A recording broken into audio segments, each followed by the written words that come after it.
DElEd प्रशिक्षु 2019 second semester इस YouTube channel पर आपका हार्दिक स्वागत है।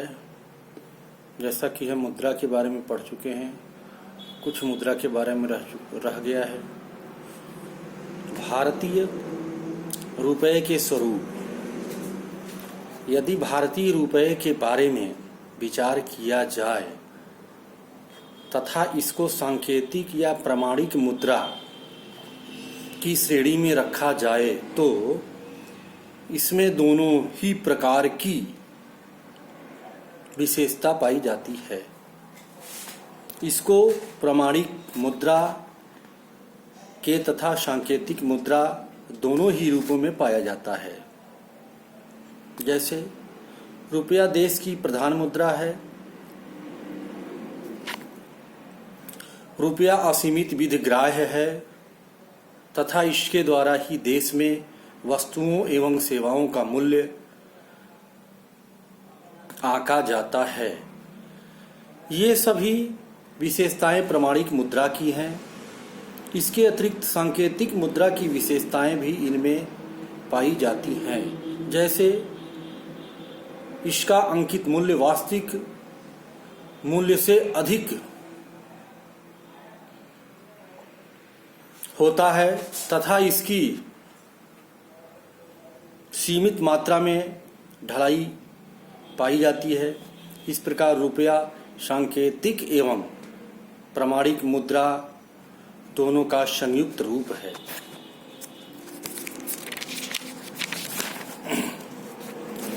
धातु मुद्रा और पत्र मुद्रा में अंतर। धातु मुद्रा से निर्मित धातु मुद्रा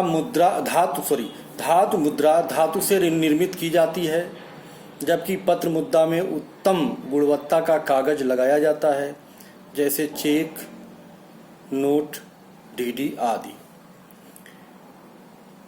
धातु मुद्रा इसमें भार की अधिकता होती है। इसमें भार कम होता है, इसलिए इसको एक स्थान से दूसरे स्थान तक सरलता से ले जाया जा सकता है। धातु मुद्रा का अपना आध्यात्मिक मूल्य होता है। पत्र मुद्रा का अपना कोई मूल्य नहीं होता। धातु मुद्रा की ढलाई में अधिक व्यय होता है, जबकि पत्र मुद्रा की ढलाई में धातु की अपेक्षा कम व्यय होता है। धातु मुद्रा अधिक समय तक चलती है तथा शीघ्र खराब नहीं होती, जबकि पत्र मुद्रा धातु मुद्रा की तुलना में कम समय तक चलती है तथा शीघ्र खराब हो जाती है। सिक्कों को जमीन में मिट्टी के नीचे दबाकर रखा जा सकता है, जबकि पत्र मुद्रा को जमीन में नीचे दबाकर नहीं रखा जा सकता। सिक्के को घिसने में धातु के मूल्य में कमी आ जाती है, जबकि पत्र मुद्रा में घिसावट का कोई भय नहीं होता। संकट काल में धातु मुद्रा का निर्माण सरलता से नहीं किया जा सकता, जबकि संकट काल में पत्र मुद्रा का निर्माण सरलता से किया जा सकता है। धातु मुद्रा अधिक स्थान घेरती है, जबकि पत्र मुद्रा कम स्थान घेरती है। धातु मुद्रा में जनता का अधिक विश्वास पाया जाता है, जबकि पत्र मुद्रा में जनता का कम विश्वास पाया जाता है। शाख मुद्रा का अर्थ। शाख मुद्रा का अर्थ सामान्य रूप से किसी प्रकार की मुद्रा से नहीं होता, परंतु यह मुद्रा के रूप में कार्य करती है। यह मुद्रा के रूप में ही कार्य करती हुई विभिन्न वस्तुओं को खरीदने की क्षमता रखती है।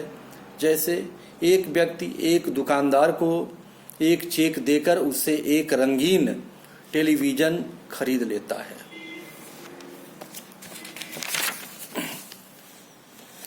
चेक का अर्थ। चेक सामान्य रूप से बैंकों द्वारा अपने ग्राहकों को जारी किया गया एक प्रपत्र होता है। इस प्रपत्र में चेक संख्या होती है, जो बैंक के कंप्यूटर में अंकित होती है।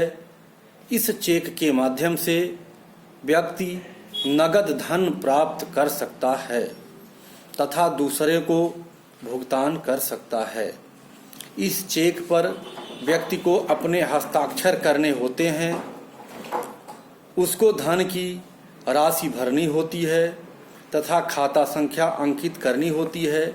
इसके बाद बैंक धनराशि का भुगतान खाता धारक या दूसरे व्यक्ति को करती है जिसके नाम चेक होता है।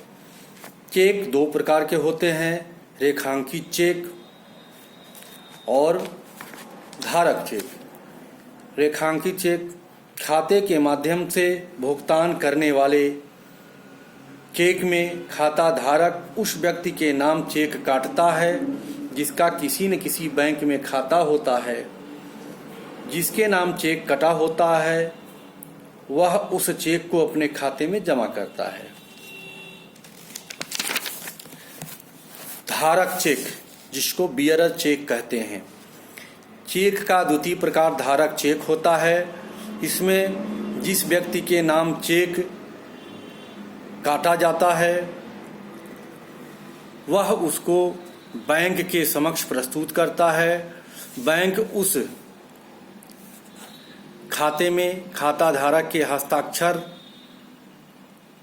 मिलान कर तथा धनराशि को उपलब्धता देखकर भुगतान कर देते हैं।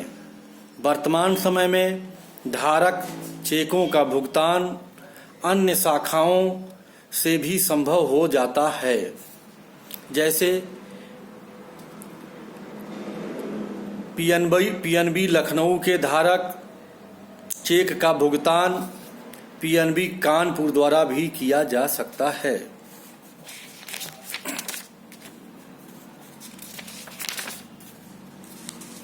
ग्रेशम का नियम। मुद्रा के प्रचलन के संदर्भ में ग्रेशम नामक अर्थशास्त्री द्वारा एक नियम का प्रतिपादन किया गया। इस नियम के अंतर्गत ग्रेशम द्वारा बताया गया कि बुरी मुद्रा यानी फटे पुराने नोट, अच्छी मुद्रा यानी नए नोट को चलन से बाहर कर देती है। अर्थात समाज में फटे पुराने नोट चल रहे हों तथा सरकार द्वारा कुछ नए नोट प्रचलन में डाल दिए जाएं तो बुरी मुद्रा ही चलन में चलती रहेगी, अच्छी मुद्रा चलन से बाहर रहेगी। इस प्रकार ग्रेशम मुद्रा के चलन संबंधी नियम के अंतर्गत बताता है कि बुरी मुद्रा को प्रचलन में रोकने के लिए उसके स्थान पर पूर्णतः परिवर्तन का नियम लाना पड़ेगा।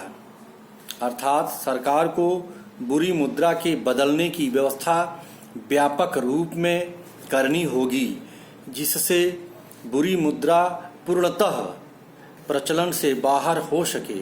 जैसे पुराने नोट बाजार में ही रहते हैं, नए नोटों को लोग अपने पास एकत्रित कर लेते हैं। आज का लेक्चर्स बस यहीं तक। धन्यवाद।